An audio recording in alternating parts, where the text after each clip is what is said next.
Uh, Still morning. It's the same morning. We just did one of these, so it's the same morning. Cheers. So, what I was talking about was like how people go on about stuff and don't know what they're talking about on the internet, even if they say they're professional. So, I have a related story that also happened, and this was earlier. This is before the internet, okay? Yeah, this is in the 1980s, before I even heard about the existence of 3D computer software. This was in the middle 80s when I was digging out from underneath the fight I had with those galleries because they just didn't want to show my new work. So I being whatever adjectives you want to use, perhaps, anyway, I was digging out, and the survival job that I had found was proofreading, and as I said, I met these amazing people. And on one of these proofreading gigs, which I had gotten what's called a permatemp, meaning you're a temporary worker and you come in when they call you, but if you're a permatemp, it means you have a steady gig, which means they don't have to pay you permanent salary, insurance, vacation, or anything. They just take you in from an agency, the agency pays you dollars, and you're a hitman. So it's like Have Gun Will Travel, with Richard Boone. Who I'm not going to tell you about that. In this team that did the proofreading in a major law firm was this woman.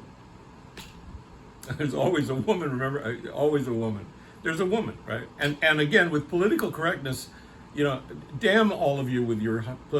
She was attractive, okay? Pardon me.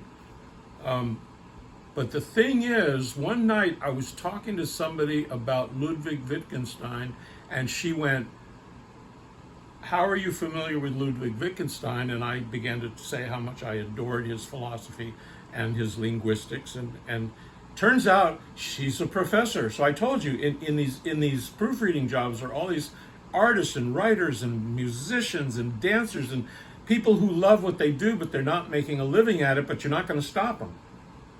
You still are going to be an artist, period. If you're not making a living, it doesn't mean you're a failed artist. It means you're not making a living at it. For some people don't want to make a living at it and get offered plenty and won't take it. But that's another story. But a failed artist, in my mind, is one who considers them an artist and is not making art, period. The rest of it is circumstance. Okay, perfect. I'm like, wow.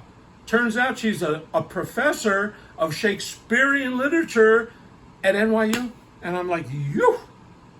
So we struck up a friendship, and the friendship ended up at her apartment, of course. She had a nice little apartment on the north end of the East Village. And she had a friend in England, in Scotland, and who sent her every month a very high quality single malt scotch. And that's like, at that particular, that was, that's like today, I think it's like a $70 or $80 bottle. So we would sit there and drink fine squash. Squatch. That's when Sasquatch breaks into your scotch and gets drunk. So there I am. We're sitting up late at night, right? And we're drinking scotch and we're discussing Shakespeare. And there's no foofy stuff going on. This is not a man-woman thing. She's attractive, true, but I'm very careful about that. It's just too dangerous. I'm not going to get into that either.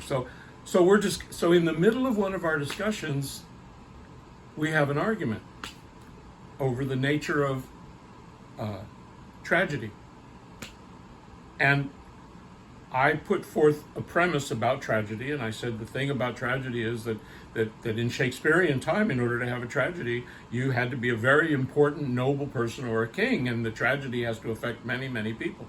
And the whole change in tragedy is that in modern literature, anyone can have a tragedy. You don't have to be a noble to be entitled to have a miserable thing happen to you that causes your entire demise. Death of a Salesman is a perfect example. Streetcar Named Desire, or Strindberg in the 1800s. Strindberg. Oh my God, so depressing. And on and on. You could just be a guy and your life goes to hell and it's a tragedy. Okay, perfect. You don't have to be like Dr. Faustus, where he makes a deal with the devil. Well, she didn't agree with me. And I said, what do you mean? That's the simplest premise about tragedy in modern literature is what I just said. And she didn't agree. I said, I just happened to read a book by Northrop Frye. Northrop Frye is, or he's not alive anymore, but he was one of the most outstanding literary critics and a profound expert on Shakespeare. I said, I just read a book about the whole damn, and I said, how is this possible? Now, the thing with this woman is she spoke in the highest English you can imagine. The only English that high that I ever saw was when I had a friend named Nigel whose father was a physician to the Queen's family. And he had thistle blonde English hair, and he was extremely handsome. Again, political correctness. No, don't get mad that I'm not gay. I'm not, okay? We would drink a lot at that time. And he drank gin. And he'd be sitting on the porch, looking out into the landscape with his thistle hair, sipping his gin. And I'd say, Nigel, hey man, how you doing?